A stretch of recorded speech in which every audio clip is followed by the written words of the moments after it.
Well, since the pandemic, you know the shortages are getting out of hand when the latest one is air.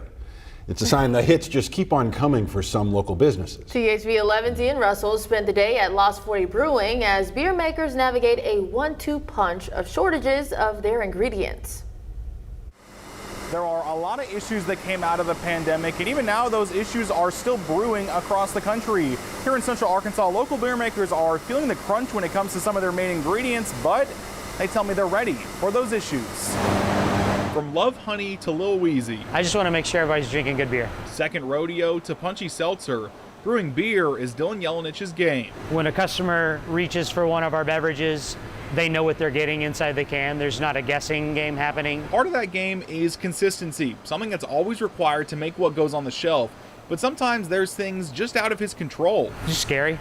You don't know what to do. There's not a handbook for this kind of stuff. And he's not the only brewmaster or brewery seeing those issues. Yeah, it was a little terrifying at first to start thinking about one of our biggest raw materials was again coming up on shortage right after we come off of an aluminum can shortage. Earlier this summer, there were issues getting aluminum for cans. And recently, Jelenich says they'd gotten word that there could be issues getting carbon dioxide, a key part in giving beer its signature taste. So we receive our CO2 via truck delivery because our suppliers are so close.